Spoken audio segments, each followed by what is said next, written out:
हे बघा, याच्यामध्ये पहिली गोष्ट अशी आहे की सगळे सोयऱ्यांच्या बाबतीमध्ये जे प्रस्तावित राजपत्र 26 तारखेला सरकारने काढलं, त्याच्यावरती आक्षेप नोंदविण्याची तारीख ही 17 फेब्रुवारी आहे. आणि आक्षेप नोंदविण्याची शेवटची तारीख 17 फेब्रुवारी असताना 15 तारखेला सगळ्या सोयऱ्याच्या बाबतीत अधिसूचना निघेल आणि सगळ्या सोयऱ्यांना प्रमाणपत्र मिळेल असा जो दावा केला जातो, त्या दाव्याशी मला वाटते या महाराष्ट्रातील कुठलाही नागरिक सहमत होणार नाही. कारण जी प्रक्रिया आहे, ज्याची 17 तारखेपर्यंत आक्षेप ती तारीख संपल्याशिवाय त्यानंतर जे काही आक्षेप येतील त्याच्यावरती निराकरण होईल.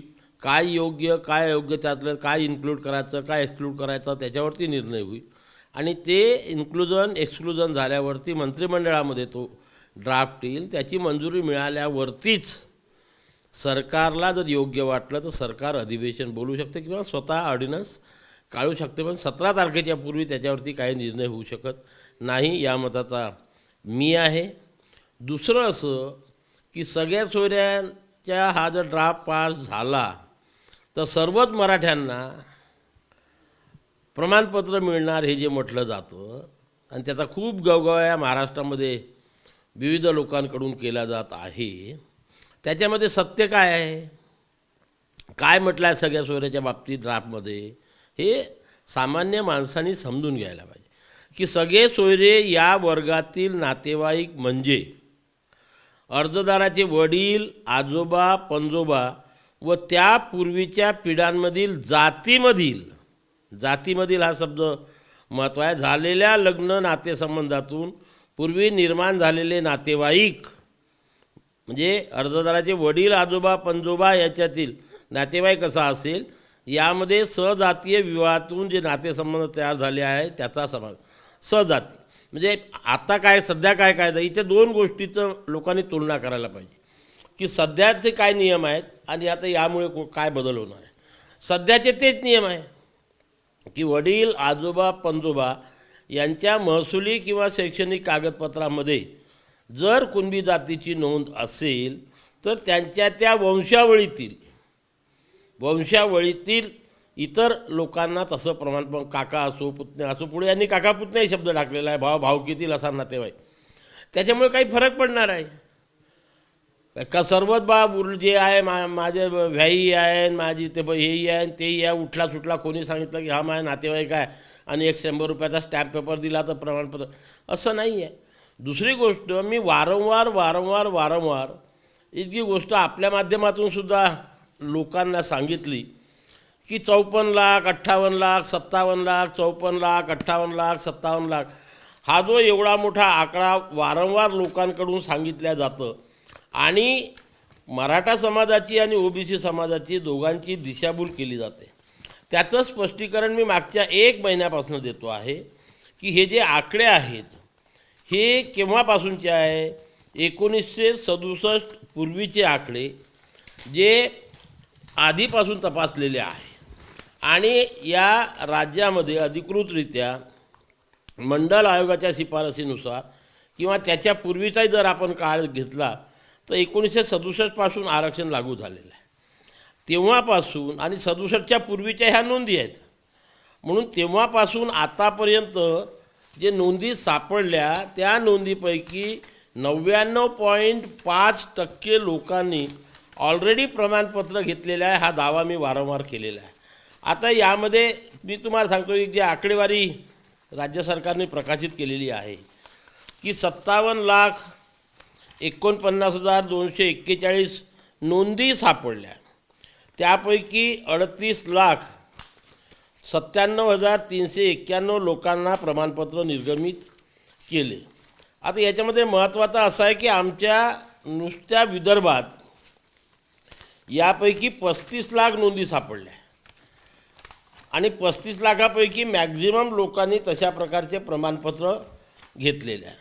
आता आंदोलनकर्त्यांचं जेव्हा आंदोलन सुरू झालं त्या आंदोलनानंतर म्हणजे 24 ऑक्टोबर 2023 नंतर आमच्या नागपूर विभागात जे 6 जिल्हे आहे त्या सर्व जिल्ह्यामध्ये 13,309 प्रमाणपत्र दिले आणि अमरावती विभागामध्ये 42,000.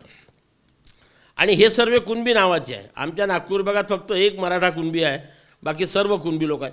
मग हे ओरिजिनल कुणबी आहेत ना. मी वारंवार जे सांगत होतो की काही लोकांची जात कुणबी आहे, परंतु ते अशिक्षित असल्यामुळे किंवा त्यांना तशा प्रकारची गरज पडली नाही प्रमाणपत्राची, म्हणून त्यांनी प्रमाणपत्र काढलेली नाही. तर ही ओरिजिनलच सर्व लोक. मग आता याच्यातले हे 35 लाख जास्तच होतात, 35,60,000. मग ही नवीन आहे का? यायच्याही नातेवाईकाला भेटले आहे का? हे सर्व आमच्या नातेवाईकांना भेटलेले आहेत. त्यांच्या मुलांनी उपभोग घेतला, नातवंडांनी उपभोग घेतला, शिक्षण घेतलं, नोकरीमध्ये घेतलं. तशाच प्रकारे जर आपण अभ्यास केला तर उर्वरित विभागामध्ये फॉर उदाहरणार्थ जर आपण कोकण विभागाचा अभ्यास केला तिथे 7,53,056 नोंदी सापडल्या. 6,69,048 लोकांना प्रमाणपत्र. ही जुनीच आहेत ना, नवीन काय आहे याच्यामध्ये? पुण्याचा जर आपण अभ्यास केला 6,07,619 तिथे फक्त 77,733 लोकांना प्रमाणपत्र दिलेले आहेत. आता एक क्लेम होऊन पुन्हा त्यांची व्हॅलिडिटी होते का, हे होते का, ते होते का, ते प्रमाणपत्र घ्यायला तयार आहे का, ह्या गोष्टी आहे. नाशिकमध्ये 7,91,000 आणि तिथे 11,76,000 प्रमाणपत्र दिले असे सांगतात. छत्रपती संभाजीनगर ज्या विभागाचा हा प्रॉब्लेम होता, जालना, परभणी, हिंगोली, नांदेड, बीड, लातूर, धाराशिव, इथे फक्त 32,091 नोंदी सापडल्या आणि त्यापैकी 23,290 प्रमाणपत्र इश्यू केले, ज्यापैकी 24/10/2023 नंतर फक्त 20,927 प्रमाणपत्र दिलं. म्हणजे याचा जर संपूर्ण आपण अभ्यास केला तर समजा आम्ही समजूया नवीन नोंदी आता फक्त मराठवाडा विभागात 20,927 कुणबी मराठा कुणबी किंवा कुणबी मराठ्यांच्या नोंदी सापडल्या आणि त्यांना ती प्रमाणपत्र दिल्या गेली आहे. आता याच्यामध्ये आलेला कोणी काका असेल, पुतण्या असेल तर त्याच्या नातेवाईकांना मिळेल, बाकी कुणाला मिळणार आहे? मामाला मिळणार आहे का? नाही. मग इथे एवढा मोठा गट सर्वे सगळे सोयरे सर्वे नातेवाईक उठला सुटला कोणाला सरकार किंवा हा जो शासन निर्णय आहे त्यामुळे कुणालाही सगळे सोयरे समजता येणार नाही. आणि माझ्या मते मी हा सर्व अभ्यास केल्यावर जी आकडेवारी आपल्यापुढे मांडतो आहे, हे जे 57 लाखाचा पोपोगंडा संपूर्ण महाराष्ट्रामध्ये होत आहे ज्यामुळे मराठा समाजाची आणि ओबीसी समाजाची दिशाभूल होत आहे. माझी ओबीसी समाजाला निवेदन आहे आपल्या माध्यमातून की असल्या प्रकारचा कुठलाही गैरसमज करू नये. आपण आकडेवारीचा अभ्यास करावा आणि त्याच्यानंतर अंतिम निर्णय घ्यावा. ओबीसी समाजाला काही फरक पडलेला नाही या मताचा मी कालही होतो, आजही आणि उद्या राहणार.